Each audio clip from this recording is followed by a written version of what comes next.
नमो अरिहंताणं नमो सिद्धाणं नमो आयर्याणं नमो उवज्जायाणं नमो लोये सव्यसागुणम् ओकारं बिन्दुसंयुक्तं नित्यं ध्यायन्ति योगिनः कामदं मोक्षदं चैव ओंकाराय नमो नमः। अविरल शब्द घनोग प्रक्षालित सकल भूतल मलकलंकः मुनिभिरुपासित तीर्थान् सरस्वती हरतु नो दुरितान् अज्ञानतिमिरान्धानां ज्ञानाञ्जनशलाकया चक्षुरुन्मिलितं येन तस्मै श्रीगुरुवे नमः। श्री परम गुरुवे नमः। परम्पराचार्य गुरुवे नमः। सकल कलुष विध्वंसकं श्रेयसां परिवर्धकं धर्म संबंधकं भव्य जीव मनः प्रतिबोधकारकं पुण्य प्रकाशकं पाप प्रणाशकम् इदं शास्त्रं श्री संयम प्रकाश नामधेयम् हास्य मूल ग्रंथ कर्तारे श्री सर्वज्ञ देवास्तद उत्तर ग्रंथ कर्तारे श्री गणधर देवा प्रतिगणधर देवा तेषां वचनानुसारम् आसवति आचार्य श्री कुंद कुंदामनाय आचार्य सूर्य सागरेण विरचितं श्रोतारे सावधानतया शृण्वन्तु।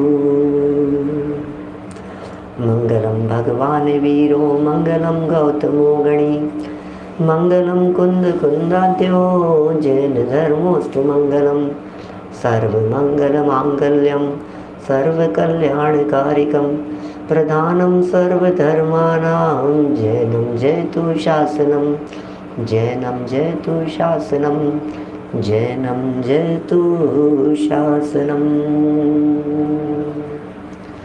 संयम प्रकाश नाम का यह ग्रंथ है आचार्य सूर्य सागर जी द्वारा लिखी। यह है सुंदर अनुपम रचना। सम्यक दृष्टियों की चर्चा चल रही थी। बहुत सारी बातें सम्यक दृष्टियों के संदर्भ में हम यहाँ कर चुके हैं। कैसे होते हैं सम्यक दृष्टि, कैसे होते हैं ज्ञानी जीव, उन सब की काफ़ी बातें अपेक्षित विस्तार से यहाँ आपके हमारे बीच में हुई है। कल जो बातें हमने यहाँ देखी थी उन सब बातों में कुछ और विशेष थी बातें, जिसमें ये कहा था कि भ्रम से अज्ञानी जीव गलतफहमी से अपने आप को बंधा हुआ मान रहा है। सम्यक दृष्टि ज्ञानी जीव तो अपने आप को मुक्त ही मानता है। सम्यक दृष्टि ज्ञानी जीव तो निरंतर यही मानता है, मैं तो मुक्त ही हूँ, मैं तो कभी बंधा ही नहीं हूँ, कर्म से बंधा नहीं हूँ, भ्रम से बंधा है। सच्चाई यह है, यह जीव कर्म से नहीं बंधा है, यह जीव भ्रम से बंधा हुआ है। इसलिए क्या करना है कि भ्रम तोड़ना है बस, और क्या करना है। जब बंधा ही नहीं है तो बंधन में थोड़ी ना कुछ करना है। जहाँ बंधन है वहाँ तोड़ना है, और बंधन भ्रम का है तो भ्रम तोड़ना है। और इस संबंध में कल कितने सारे उदाहरण दे करके हमने चर्चा कर ली थी आपके बीच में। कितनी सारी बातें कल हमने यहाँ कही थी, जिसमें एक गाय का उदाहरण दिया, एक ऊँट का उदाहरण दिया, एक हाथी का उदाहरण दिया, एक बंदर का उदाहरण दिया, एक तोते का उदाहरण दिया। 5-5 छोटे छोटे से प्रसंग और कहानियाँ आपके बीच में इस बात को सिद्ध करने के लिए प्रस्तुत कर दी थी कि आखिर ये सब जीव भ्रम से ही दुखी हैं। सम्यक दृष्टि जीव का भ्रम निकल गया है, इसलिए सम्यक दृष्टि ज्ञानी जीव दुखी नहीं है। एकमात्र यदि इस 3 लोक में कोई जीव सुखी नज़र आते हैं तो वे सुखी सिर्फ और सिर्फ सम्यक दृष्टि ही होते हैं। मिथ्या दृष्टि सुखी हो सकता नहीं, और सम्यक दृष्टि को दुनिया की कोई ताकत दुखी कर सकती नहीं। ऐसा है, ये मूल स्वरूप है। सम्यक दृष्टियों को दुनिया की कोई ताकत दुखी नहीं कर सकती। और मिथ्या दृष्टि को सोने के पल्ले में झुलाया जाए ना, मिथ्या दृष्टि जीव को, मिथ्या दृष्टि जीव को कितना भी प्रयत्न किए जाएं, सोने चांदी हीरे जवाहरात माणिक मोती डॉलर पैसे नोट जितना चाहो उस मिथ्या दृष्टि जीव को दो, जितना चाहो उतना देने का प्रयत्न करो, लेकिन उसके बावजूद भी वो कभी सुखी हो नहीं सकता। माने संयोगों में सुख नहीं है। सुख और शांति का मार्ग अंदर से होकर के जाता है, और मिथ्या दृष्टि जीव बाहर ही बाहर में देखता है, इसलिए वो दुखी ही बना रहता है। आज तो कुछ और गजब की बातें यहाँ कहने वाले हैं। ये कहने वाले हैं भाई साहब सावधान रहो। ये कह रहे हैं भाई साहब सुनो, आलसी मत बनना, प्रमादी मत बनना, कभी भी आलसी मत होना, प्रमादी नहीं होना, सावधान रहना, जागृत रहना, निश्चयाभासी नहीं होना, कुतर्की नहीं होना, कुतर्क नहीं करना, खोटे तर्क नहीं करना। ये सब बातें यहाँ कही जा रही है। देखिए जो प्रकरण चल रहा है उसी प्रकरण में पेज नंबर 103 निकालिए आप लोग। 103 नंबर पेज पर कुछ बातें यहाँ कह रहे हैं, विशेष बातें।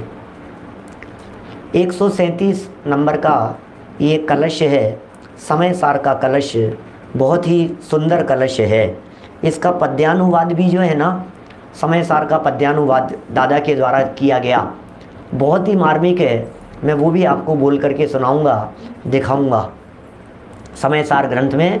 और ये पहले यहाँ पढ़ता हूँ, फिर इनका अर्थ भी पढ़ेंगे और इनमें जो विशेष बातें कही है उससे आनंद भी आएगा बहुत।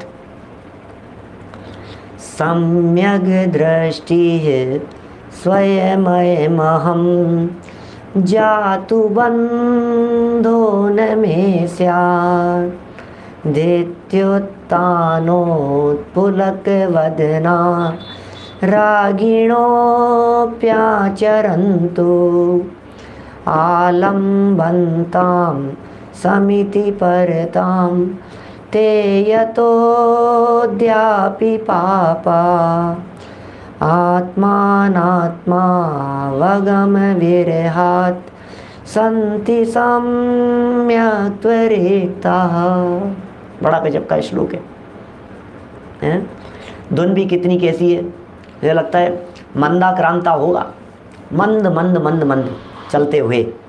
इसके नीचे एक और 166 नंबर का श्लोक है, वो भी पढ़ लेते हैं। पृथ्वी छंद है। तथापि न निरर्गलम चरितुमिष्यते ज्ञानिनां तदायतनमेव साकिल निरर्गला व्यावृत्तिः अकामकृत कर्म तन्मतं कारणं ज्ञानिनां द्वयं नहीं विरुध्यते किमु करोति जानानि च। ये पृथ्वी छंद है, इसके कुछ बहुत ही रेयर छंद हैं, ये कहीं कहीं हैं समय सार में। तो ये 166 नंबर का श्लोक है। आप जानते हैं बात क्या चलने वाली है, आप जानते हैं विषय क्या आने वाला है।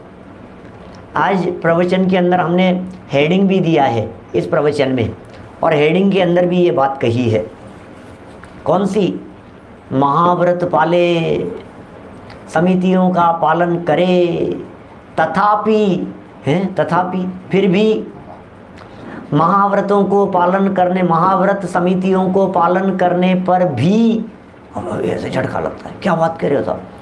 महाव्रतों को पालन करने पर भी पर भी कह करके क्या कहना चाह रहे हैं? महाव्रतों को पालन कर लेने पर भी क्या हो गया, क्या हो गया? किन की बात कर रहे हो साहब आप? महाव्रतियों की चर्चाएं कर रहे हो पंडित जी? तो सुनो तो सही, क्या कह रहे हैं ये? क्या देखो क्या है, कौन सा नंबर का? 137 नंबर का श्लोक है, 137। पद्यानुवाद पढ़ता हूं दादा का। मैं स्वयं सम्यक दृष्टि हूँ बंध से विरहित सदा, यह मान कर अभिमान में पुलकित वदन मस्तक उठा। जो समिति आलम्बे महाव्रत आचरे पर पापमय, दिग मूढ़ जीवों का अरे जीवन नहीं अध्यात्ममय। क्या क्या क्या शब्दावली के प्रयोग किए। मैं सम्यक दृष्टि हूँ, बंध से रहित हूँ, ऐसा मान करके अभिमान से पुलकित होते हुए जिन्होंने मुंह फुला लिया है, मस्तक उठा लिया है, वे भले ही समिति का पालन करें, भले ही महाव्रतों का पालन करें, और भी विशेष प्रकार के आचरणों को पालें, पाप, लेकिन फिर भी वे पापमय हैं। क्या? अद्यापि पापा, पाप करते पापमय हैं वे जीव, दिग्मूढ़ है वे जीव। अरे उनका जीवन कोई अध्यात्ममय नहीं है। कौन कहे भाई साहब ऐसी बात है? यदि ये अमृत चंद्राचार्य देव नहीं होते, यदि ये समय सारादि ग्रंथ नहीं होते, ये वीतरागी संत नहीं कहते, तो हम तो क्या कहते? अरे भाई साहब, अरे भाई साहब, ये तो, अरे भाई साहब मुनिराज महाव्रती। अरे भाई सुन, महाव्रती होते हुए भी, समितियों का पालन करते हुए भी ये कह रहे हैं अद्यापि पापा। क्या? अद्यापि पापा, आज भी वे पापी है। ऐसे शब्दों के प्रयोग कौन माने भाई साहब? इस बात को कौन स्वीकार करे? ये जो बात कही है कौन कह सकता है? हिम्मत किसकी है इस बात को कहने की? इस बात को कहने की किसकी हिम्मत है? ताकत किसकी है? अमृत चंद्राचार्य यदि नहीं होते तो सच में दुनिया में और कोई नहीं कह सकता था। क्या? कितनी दृढ़ता से बात कर रहे हैं, कितनी दृढ़ता से बात कर रहे हैं? देखिए 103 नंबर पेज पर देखिए, वो भी पढ़ लूँ पहले? 166 नंबर वाला भी देख लो जरा। 166 नंबर का भी हिंदी अनुवाद पढ़ करके सुनाता हूँ आपको। तो भी निरर्गल प्रवर्तन तो ज्ञानियों को वर्ज्य है, क्योंकि निरर्गल प्रवर्तन तो बंध का स्थान है। वांछा रहित जो प्रवर्तन वह बंध विरहित जानिए, जानना करना परस्पर विरोधी ही मानिए, विरोधी ही मानिए। 137 नंबर और 166 नंबर, पता है ये क्यों कह दी है ये बातें? हम महाव्रतियों की निंदा नहीं कर रहे, ध्यान देना। हम महाव्रतियों की निंदा नहीं कर रहे, हम समिति पालन करने वालों की निंदा आलोचना नहीं कर रहे। कैसे करेंगे भाई साहब? कुंदकुंदाचार्य देव भी महाव्रत पाल रहे थे, अमृत चंद्राचार्य देव स्वयं महाव्रतों का पालन कर रहे थे। महाव्रत पालने वालों की निंदा कैसे की जा सकती है? महाव्रती तो पूज्य हैं, महाव्रती तो श्रेष्ठ हैं, महाव्रती तो महान है, किंतु महाव्रतों के साथ में यदि कोई साथ में लगा हुआ है जिसका नाम है मिथ्यात्व, वो गड़बड़ कर रहा है। क्या? वो इन महाव्रतों को भ्रष्ट कर रहा है, वो उन महाव्रतों में गड़बड़ी पैदा कर रहा है। सम्यक दर्शन के बिना वाले की बात है, महाव्रतियों की निंदा नहीं है। महाव्रती तो हमारे लिए श्रेष्ठ है भैया, महाव्रती तो हमारे लिए आदर्श है। लेकिन कब सम्यक दर्शन साथ में है तो महाव्रती आदर्श हैं, और सम्यक दर्शन यदि साथ में नहीं है तो ऐसे महाव्रत तो क्या करें भाई साहब? सम्यक दर्शन के बिना वाले के लिए हमारे यहाँ ऐसे कठोर शब्द के प्रयोग किए हैं, अष्टपाहुड़ में ऐसे कठोर शब्दों के प्रयोग किए हैं सम्यक दर्शन वाले के लिए। पता है कौन से? वे कह रहे हैं सम्यक दर्शन के बिना ये जीव इस शरीर में रहता हुआ भी चलता फिरता हुआ मुर्दा है। क्या बोलो, क्या करें? कैसी बात करें भाई साहब? चलता फिरता हुआ मुर्दा है, मुर्दा, ये शरीर के अंदर रहता हुआ। जिसके जीवन में सम्यक दर्शन नहीं है, ऐसे मिथ्या दृष्टि जीव को कुंदकुंदाचार्य देव अष्टपाहुड़ नामक ग्रंथ में मुर्दा कह करके पुकार रहे हैं। इसका मतलब क्या? सम्यक्त्व के बिना जीवन बेकार है। क्या?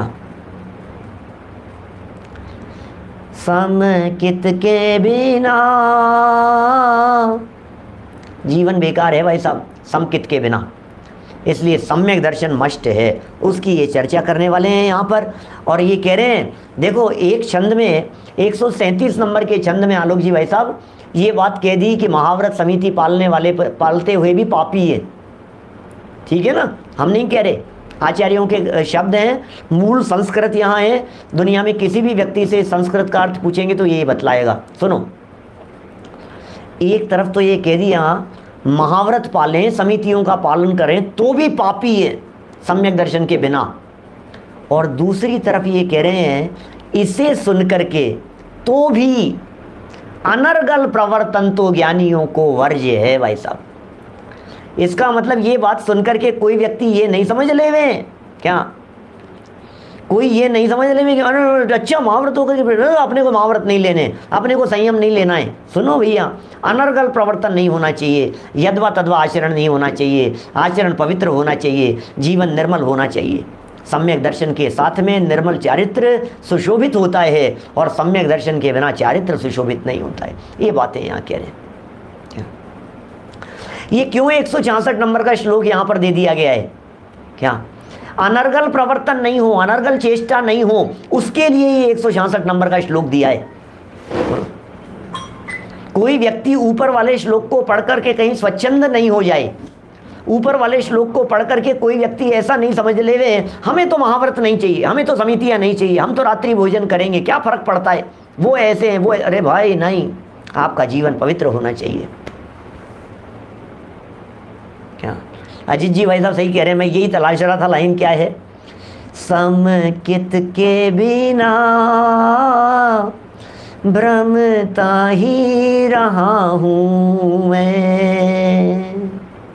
क्या फिर आगे पता नहीं क्या है, मैं कभी यहाँ कभी वहाँ कभी वहाँ, स्वानुभव के बिना है, सही सही शब्द तो ये है, स्वानुभव के भी। स्वानुभव माने सम्यक दर्शन, वही बात है। क्या स्वानुभव माने सम्यक दर्शन, सम्यक दर्शन के बिना अनादिकाल से भ्रमता रहा है। इसलिए अरे भाई छेड़ाला की पंक्तियाँ याद करना, मुनिव्रत धार अनंत बार ग्रेवे को उपजाए, अनंत बार महाव्रतों को अंगीकार किया, अनंत बार मुनि बना, अनंत बार त्यागी हुआ, व्रती हुआ, संयमी हुआ, वेद विज्ञान नहीं हुआ, सम्यक दर्शन नहीं लिया, लेकिन उसके बावजूद भी महाव्रती त्यागी हो जाने के बावजूद भी सम्यक दर्शन के बिना अनंत संसारी ही रहा। जो ज्ञान दर्शन भ्रष्ट हैं, चारित्र से भी भ्रष्ट हैं। दंसण भट्टा भट्टा, दंसण भट्टा ने सिंजंती, सिज्जंती चरिए भट्टा, दंसण भट्टा ने सिज्जंती, ऐसा अष्टपावड़ की गाथा है। ज्ञान और दर्शन से भ्रष्ट हैं, कुछ भी नहीं हो सकता उनका।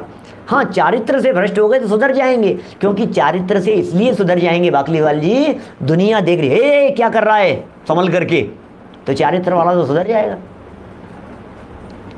बात समझ में आ रही है? एक बहुत मार्मिक बिंदु कहता हूँ, बहुत विनम्रता पूर्वक कह रहा हूँ, अन्यथा अर्थ ग्रहण मत करना, बहुत सरल बात कह रहा हूँ कि श्रद्धा और ज्ञान यदि बिगड़ गया और बाहर में चारित्र श्रेष्ठ दिखाई दे रहा है, कोई कीमत नहीं है, और श्रद्धा और ज्ञान कभी सुधरने वाला भी नहीं है, क्योंकि दुनिया आपके चारित्र को देख करके जय जयकार कर रही है। समझना, बहुत खतरनाक बात कह रहा हूँ, निवेदन पूर्वक कह रहा हूँ, अन्यथा अर्थ ग्रहण मत करना। सुनना मेरी बात, अभी दूसरी तरफ लगाओ। जिस व्यक्ति के श्रद्धा और ज्ञान सम्यक है, क्या जिस व्यक्ति के श्रद्धा और ज्ञान सम्यक है, वो व्यक्ति यदि मुनिव्रत से भ्रष्ट हो गया, मान लो आचरण से भ्रष्ट हो गया, श्रद्धा और ज्ञान सम्यक है, आचरण से भ्रष्ट हो गया जितेंद्र जी साहब, तो कह रहे हैं कोई दिक्कत वाली बात नहीं है, कोई दिक्कत नहीं है। क्या क्या कह रहे हो आप? चारित्र से भ्रष्ट हो गया, बोले कोई दिक्कत नहीं है, क्योंकि श्रद्धा ज्ञान सम्यक है ना, चारित्र तो फिर सुधर जाएगा, फिर सुधर जाएगा, समाज सुधार देगी, दुनिया वाले सुधार देंगे, लोग कह देंगे तुम क्या कर रहे हो, ये योग्य आचरण नहीं है, संभलेगा, अपने आप संभल जाएगा, सुधर जाएगा, बदल जाएगा।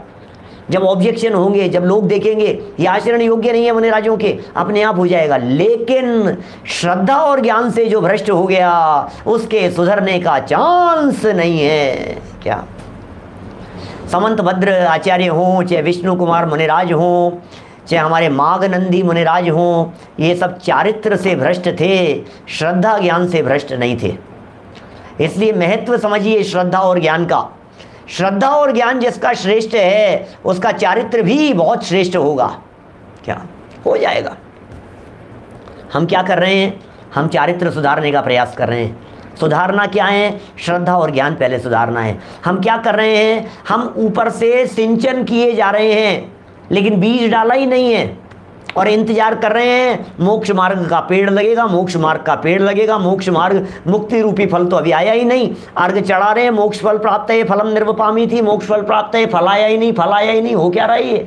फल कब लगेंगे ये तो बताओ, कब लगेंगे भाई साहब फल? फल कब लगेंगे? फिर तू पहले देख नीचे, नहीं पेड़ ही नहीं निकला अभी तो। क्यों नहीं निकल रहा? क्यों नहीं निकल रहा? रोजाना खाद डाल रहा हूँ, रोजाना पानी डाल रहा हूँ, मैं सब कुछ कर रहा हूँ। तू एक बात बतला, पहले तूने सम्यक दर्शन रूपी बीज बोया था या नहीं? कि बीज तो नहीं बोया था, बस वही तो भूल गया, बाकी सारे काम कर लिए। सम्यक दर्शन रूपी बीज तो बोया नहीं है, सम्यक दर्शन और ज्ञान तो है नहीं, तो चारित्र रूपी वृक्ष और फल की उम्मीद करना ये निरी मूर्खता के अलावा और कुछ नहीं है। इसलिए सबसे पहले ये काम करना, श्रद्धा और ज्ञान। क्या देवीलाल जी साहब, ये तो जिनागम की बातें हैं, जो कुछ भी हो, क्या शास्त्र की बातें हैं भैया। अपनी तरफ से कुछ नमक मिर्च नहीं लगाऊंगा, अपनी तरफ से कोई मिलावट नहीं करूंगा, लेकिन सच्चाई है उससे आपको बेखबर भी नहीं रखूंगा। जिनवाणी की गद्दी पर बैठा हूं और जिनेंद्र देव की चिट्ठी मेरे पास में आई है, वीतरागी संतों का संदेश मेरे पास में आया है, इसमें रंच मात्र भी मिलावट नहीं करूंगा। जो बात जैसी है उस बात को यथार्थ रीति से आपको बतलाऊंगा। क्या हमको कछु भय ना रे, जान लियो संसार। क्या देखो क्या, क्योंकि हमारे को पीछे कही थी ये बात, ये आचार्य सूर्य सागर जी ने भी ये बात कही, विद्वानों का कर्तव्य है कि वे शिथिलाचार को रोकें, विद्वानों का कर्तव्य है कि वे अनाचार नहीं होने देवें, भ्रष्टाचार अपने जीवन में नहीं पनपने देवें, ये विद्वानों का कर्तव्य है। हम भ्रष्ट नहीं होंगे, हम भ्रष्टाचार नहीं करेंगे, हम भ्रष्टाचार नहीं फैलाएंगे, हम सावधान रहेंगे, हम सतर्क रहेंगे, हम स्वयं समझेंगे और समझने की पात्रता वालों को समझाएंगे भी। ऐसा है भाई साहब। क्या देखो क्या अर्थ पढ़ रहा हूँ, अर्थ देखें जरा। अभी तो अपन ने पद्यानुवाद पढ़ा है। देखो, मैं स्वयं सम्यक दृष्टि हूँ। अमृत चंद्राचार्य, कुंद कुंदाचार्य और आचार्य सूर्य सागर जी एक लाइन से खड़े हुए हजार वर्ष के अंतराल में बैठे हुए विद्वान हैं। विद्वत्तापूर्ण बात कह रहे हैं यहाँ पर। 2000 साल पहले कुंद कुंदाचार्य देव प्रमाण है, उसकी टीका 1000 वर्ष बाद में अमृत चंद्राचार्य देव ने कलश लिखा है, और उसके लगभग 1000 वर्ष बाद में ये आचार्य सूर्य सागर जी ने उन बातों को तर्क युक्ति के साथ में हमारे सामने प्रस्तुत किया है। क्या मैं स्वयं सम्यक दृष्टि हूँ, मुझे कभी कर्म बंद नहीं हो सकता। मैं तो सम्यक दृष्टि हूँ, मुझे थोड़ी ना कर्म बंद होता है। अरे तो मैं दिखा दूं सम्यक दृष्टि को कर्म बंद नहीं होता, सम्यक दृष्टि को कर्म बंद नहीं होता। कि धोखे में हो आप? शास्त्र खोल करके दिखाता है, प्रमाण दिखाता है। मैं सम्यक दृष्टि हूँ, मुझे कर्म का बंध नहीं होता। ऐसे निश्चय के भाषी एकांत को पकड़कर, हो निश्चयवासी, ऐसे निश्चय के भाषी एकांत को पकड़कर अनेक प्रकार के रागी जीव सम्यक्त्व न होते हुए भी, क्या कह रहे हैं, सम्यक्त्व न होते हुए भी सम्यक्त्व होने के घमंड से अपना मुंह फुलाए रहते हैं। क्या कह रहे हैं बोलो? अनेक प्रकार के रागी जीव सम्यक्त्व न होते हुए भी सम्यक्त्व होने के घमंड से, घमंड हो गया, मैं सम्यक दृष्टि हूँ, मैं सम्यक दृष्टि हूँ, ऐसा मान लिया उन्होंने। इस घमंड से अपना मुंह फुलाया, फूल के कुप्पा हो रहे हैं। इस प्रकार के मिथ्यात्वी जीव चाहे जैसा आचरण पालें। बोलो, ये जो कठोरता से बात लिख रहे हैं, ये बात क्या कह रहे हैं? ऐसे मिथ्या दृष्टि जीव, क्या ऐसे मिथ्या दृष्टि जीव चाहे जैसा आचरण पालें, बोलो कैसे भी आचरण को क्यों नहीं पाल लेवे? क्या 5 महाव्रत व 5 समिति एवं 3 गुप्ती, इस तरह 13 प्रकार का चारित्र पालें। किसकी बात कर रहे हैं? किसकी बात कर रहे हैं विवेक जी, रिंकेश भाई, किसकी बात कर रहे हैं? थोड़ी सी आवाज़ कट कट आ रही है। हाँ, थोड़ा सा कुछ डिस्टर्बेंस तो कर रहा है, कोई बात नहीं। देखिए क्या कह रहे हैं, 5 महाव्रत 5 समिति 3 गुप्ती। आप जानते हैं 13 प्रकार का चारित्र कहलाता है। 13 प्रकार का चारित्र जानते हैं आप? 13 प्रकार का चारित्र कौन होते हैं? 13 पंथी और कौन होते हैं 20 पंथी? पहले भी की एक बार आप लोगों के बीच में चर्चा। बहुत पहले। तेरापंथी कौन है और बीसपंथी कौन है? तुम तेरापंथी हो कि तुम बीसपंथी हो? तेरापंथी सच्चे होते हैं कि बीसपंथी सच्चे होते हैं? अच्छे कौन होते हैं? तेरापंथी को सच्चा माने कि बीसपंथी को सच्चा माने? कि सुनो भैया, तेरा पंथ कौन सा? हे जिनेंद्र देव, जो तेरा पंथ है, हे जिनेंद्र देव, जो तेरा पंथ है वही तेरे पंथ है। तो फिर साहब आप बीसपंथियों के विरोधी हो क्या? अरे सुनो तो सही, बात तो सुन लो पहले मेरी। क्या हम विरोधी तो किसी के नहीं हैं, हम विरोधी तो मिथ्यात्व के हैं, हम विरोधी तो अज्ञान के हैं, हम विरोधी तो शिथिलाचार के हैं, हम विरोधी तो खोटी मान्यताओं के हैं, खोटी प्रवृत्तियों के हैं। हम किसी व्यक्ति के विरोधी नहीं हैं। हे जिनेंद्र देव, जो तेरा पंथ सो मेरा पंथ।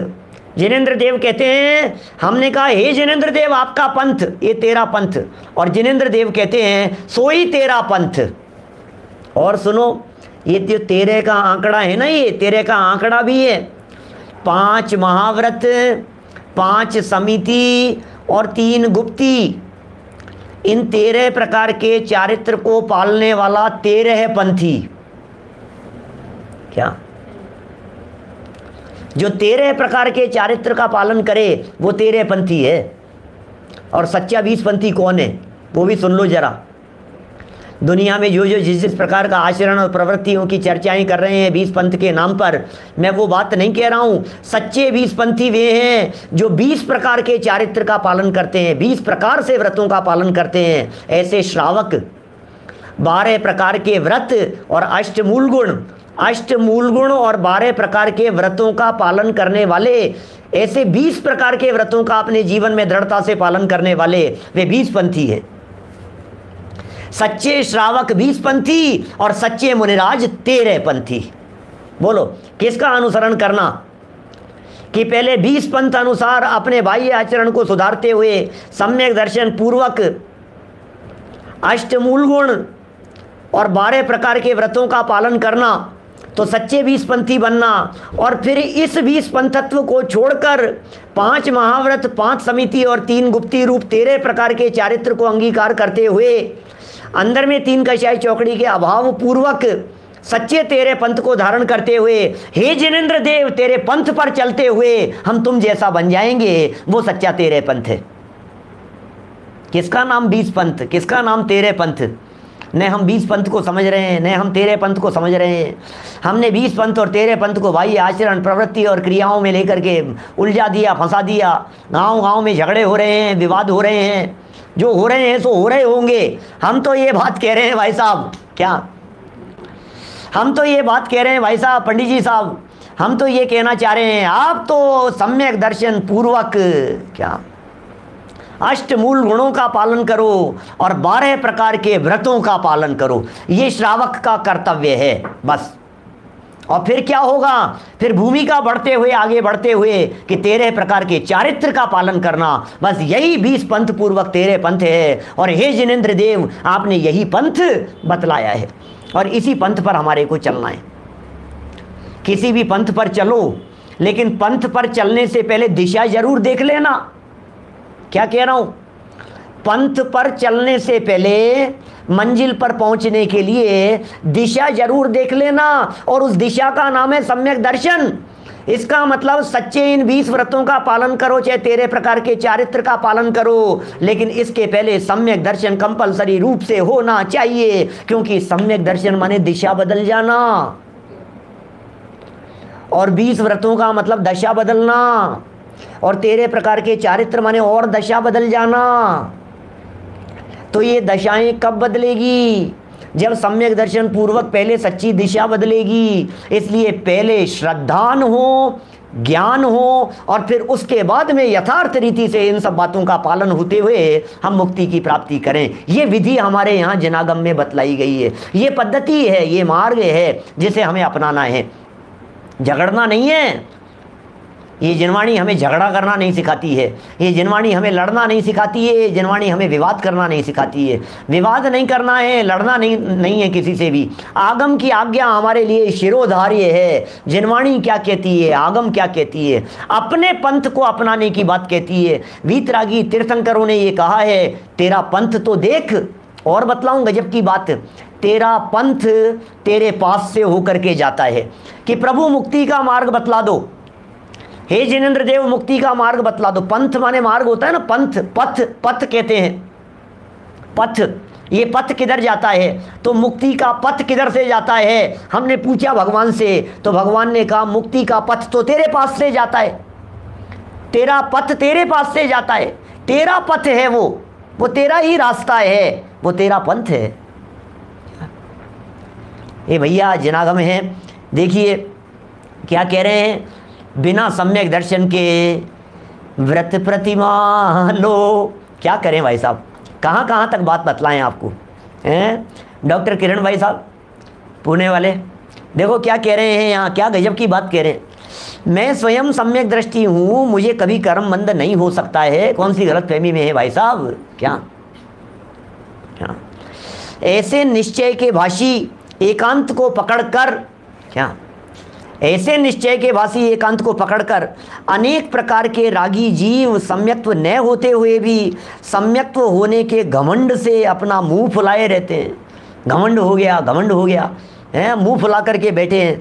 इस प्रकार के मिथ्यात्वी जीव चाहे जैसा आचरण पालो ना, कुछ भी कर लो, क्या होगा, आचरण से थोड़ी ना काम हो रहा है। आचरण तो जड़ की क्रियाएं हैं भाई साहब, इनसे थोड़ी ना निहाल हो जाने वाला है। क्या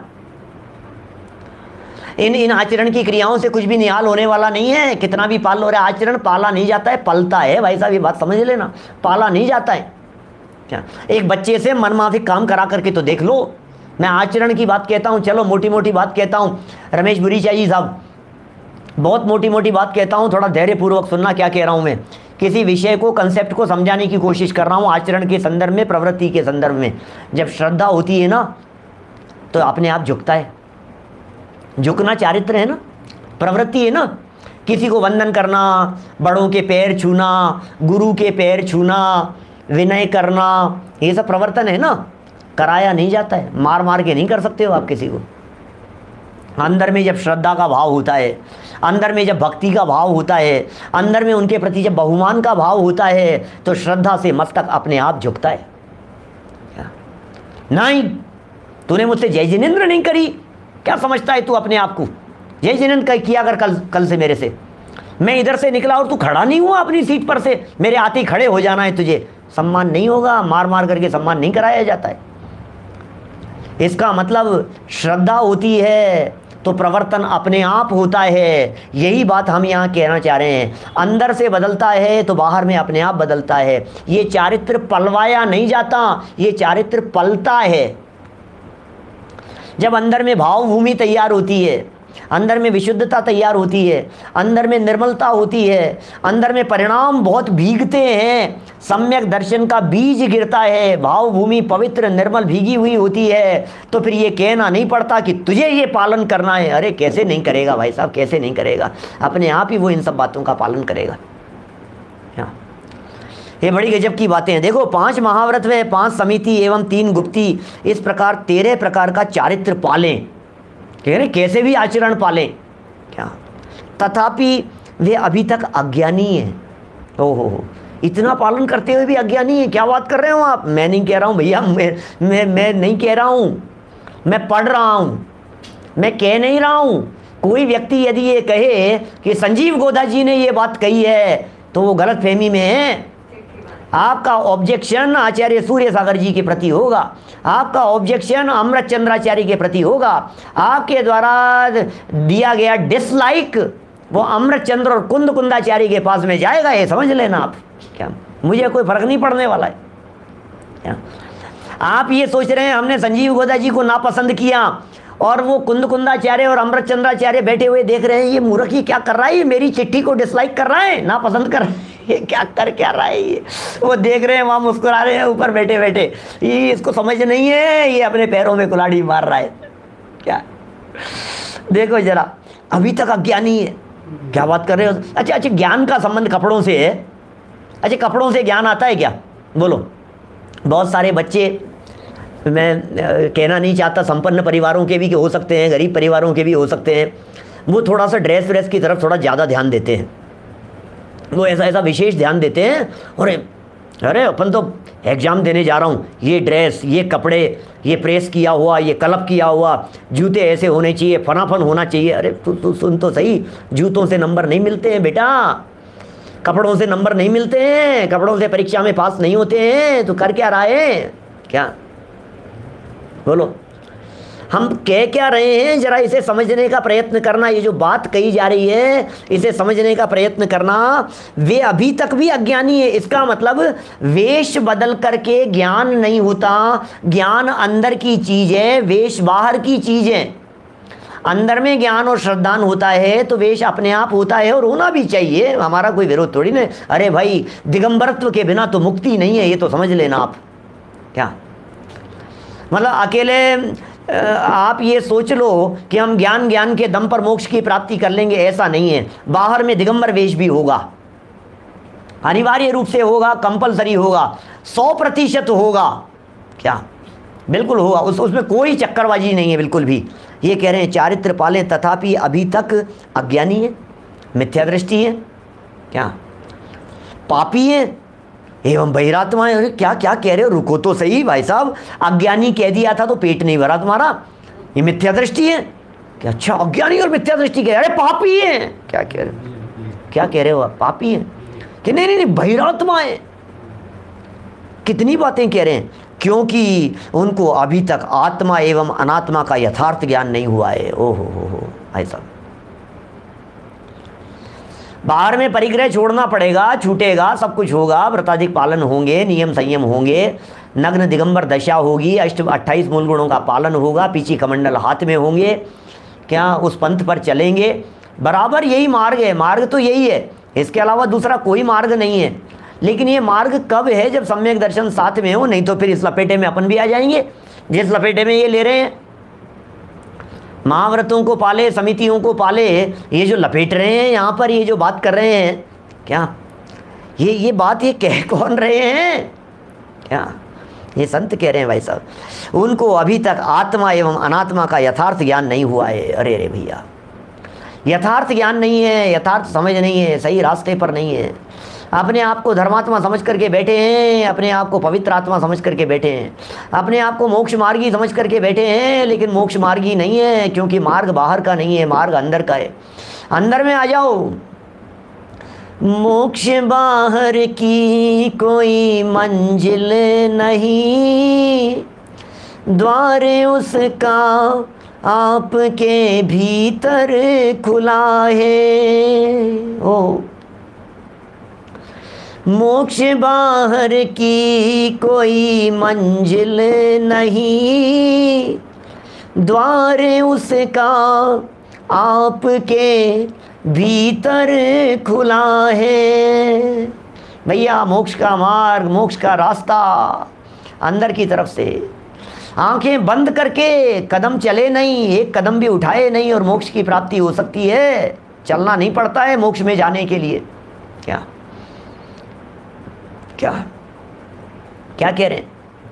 हमें चलना नहीं पड़ेगा, कोई ज़रूरी नहीं है। अरे हाथ पे हाथ धर करके बैठे, और कहाँ जा रहे हैं साहब? मोक्ष मार्ग में चल रहे हैं। अरे हमें तो बैठे हुए दिखाई दे रहे हैं। अरे तुम्हें फ़ोटो खींचोगे, वीडियो रिकॉर्डिंग करोगे, तुम्हें बैठे हुए नजर आएंगे, और सिद्ध भगवान से पूछो, अनंत भगवान से पूछोगे तो कहेंगे चल रहा है, चल रहा है, चल रहा है, बढ़ रहा है, बढ़ रहा है। कि कहाँ बढ़ गया है? पहले से चौथे में, चौथे से पाँचवें में, छठे सातवें में, आठवें में। अरे बढ़े जा रहा है, बढ़े जा रहा है, श्रेणी चढ़ता चला जा रहा है। कि साहब महाराज, मैं तो रिकॉर्डिंग कर रहा हूँ, मुझे तो वहीं दिख रहा है। मैं क्या बात कर रहे हैं, क्या बात कर रहे हैं? मैं तो रिकॉर्डिंग कर रहा हूँ भाई साहब। क्या वहीं का वहीं दिखाई दे रहा है मेरे को? तुझे दिखेगा ही नहीं, क्योंकि वो जो चल रहा है वो अंदर में चल रहा है, वो जो चढ़ रहा है वो अंदर में चढ़ रहा है।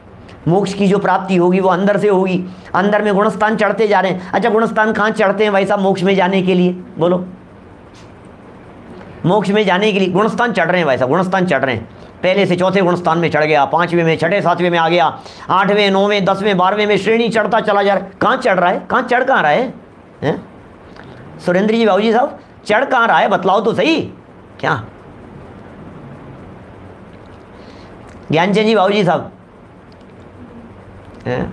दोनों बाबूजी भाई भाई आज साथ में। देखो क्या कह रहे हैं, मैं ये पूछना चाह रहा हूं, ये जा कहाँ रहा, जिसे जिनवाणी कह रही है कि ये बढ़ रहा है, जिसे जिनवाणी कह रही है कि ये चल रहा है, जिसे जिनवाणी कह रही है कि आगे निकल गया है और ऊपर पहुंच रही चीज, मुझे ये समझ में नहीं आता है। फ्लाइट पकड़ी नहीं, टिकट करवाया नहीं, 2 कदम आगे चले नहीं। देखो जब चल रहे हैं तब बढ़ नहीं रहे हैं, और जब रुक गए हैं तो चल रहे हैं। क्या क्या बात कर रहे हो, ये बड़ा गजब है भाई साहब, ये जैन शासन है। ये कितनी गजब की बात है। जिस समय चल रहे हैं उस समय मोक्ष मार्ग पर गमन नहीं हो रहा है ऊपर की तरफ, और जिस समय एकांत में बैठ करके चलना बंद कर दिया है उस समय कह रहे हैं अब ये चल रहे हैं मुक्ति की तरफ। क्या गजब है। ऐसा लगता है क्या क्या बातें हैं भाई साहब। हम तो चल रहे थे भाई साहब, हम तो चल रहे थे आर के लिए चल रहे हैं, बिहार के लिए चल रहे हैं, गमन कर रहे हैं भाई साहब, एक शहर से दूसरे। अब तो चल रहे हैं, कब पहुंचेंगे मुक्ति पर? कि बोले तुम ये बाहर में चलना बंद करो तो अंदर में चलना शुरू होगा। बाहर में चलते चलते मोक्ष कभी नहीं मिलेगा। बाहर में चलना फिरना बंद करके एकांत में बैठ करके ध्यान अवस्था में जब बैठते हैं, स्वभाव की जब साधना करते हैं, तो बोले अब चल रहे हैं, अब उड़ रहे हैं, अब मोक्ष की प्राप्ति हो रही है। ऐसा होता है। देखिए क्या कह रहे हैं, वे अभी तक भी पापी मिथ्या दृष्टि बहिरात्मा है, कितना भी चाहे जैसा आचरण पाल लो, आचरण से कुछ नहीं होता है।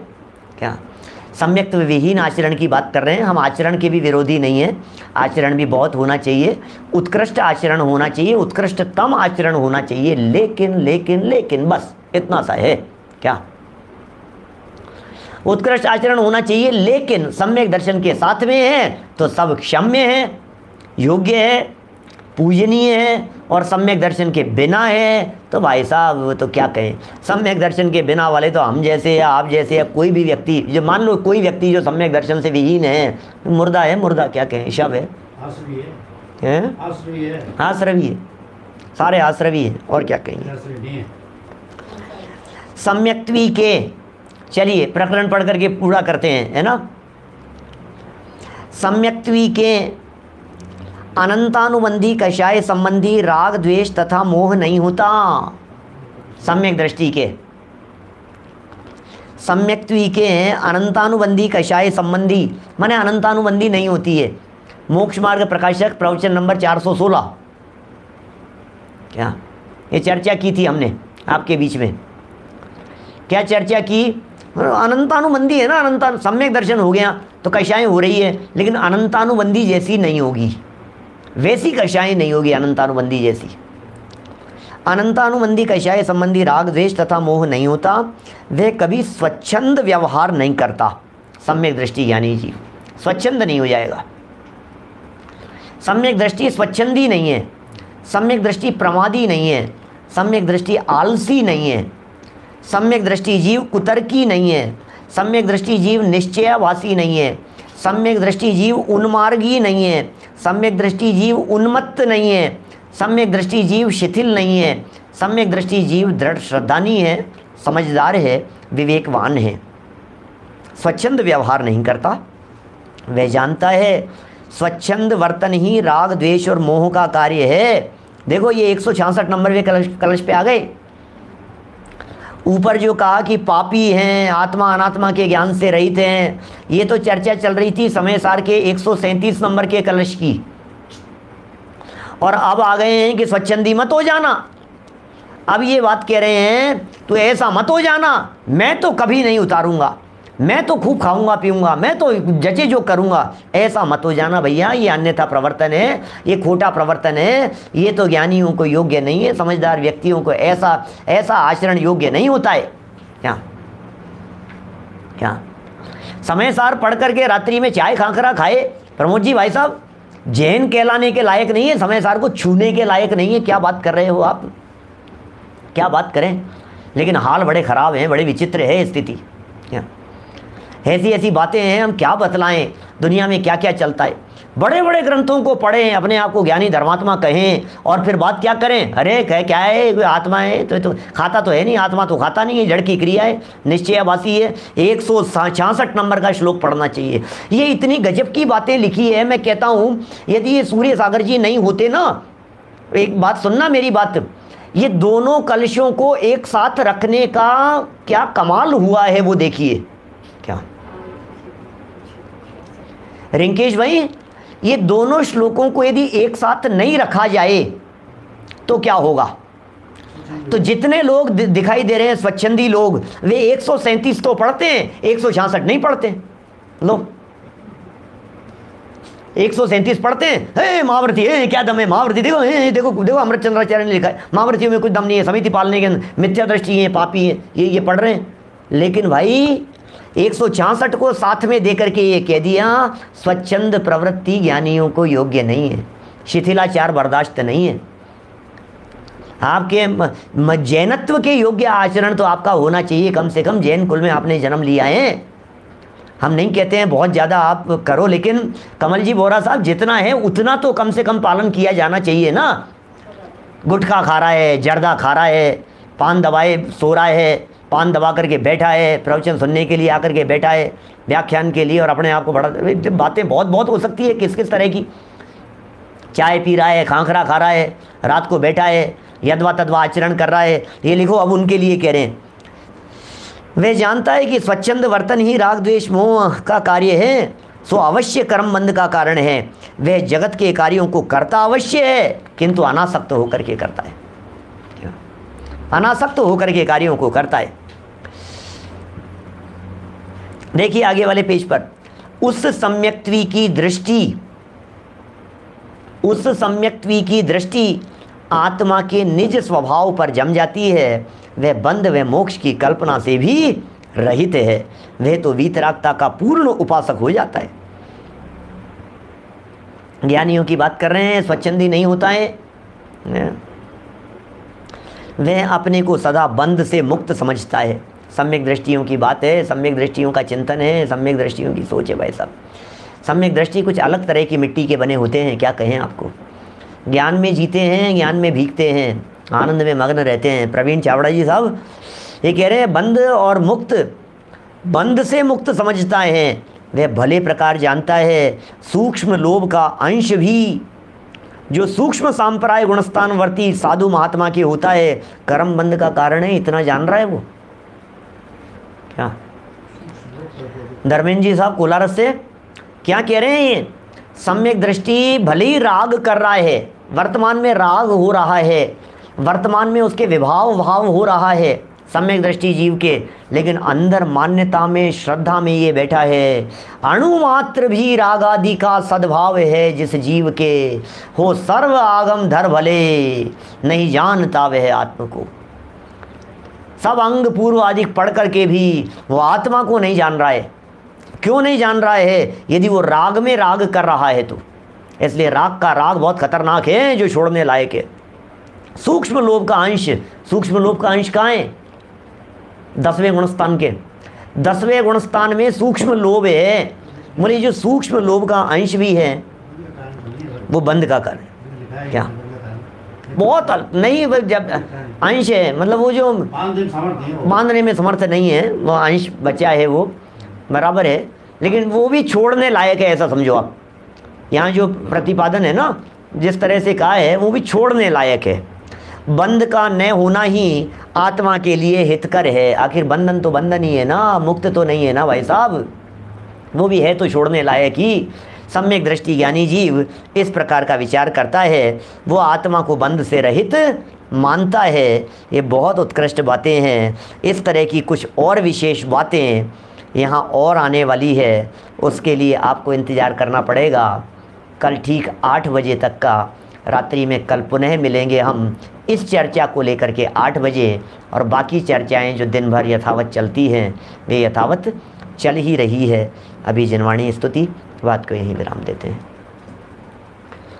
निज निधि निज में बताई यह अनंत उपकार है, उसके लिए जिन वाणी माँ को वंदना शतवारे है, वंदना शतवारे।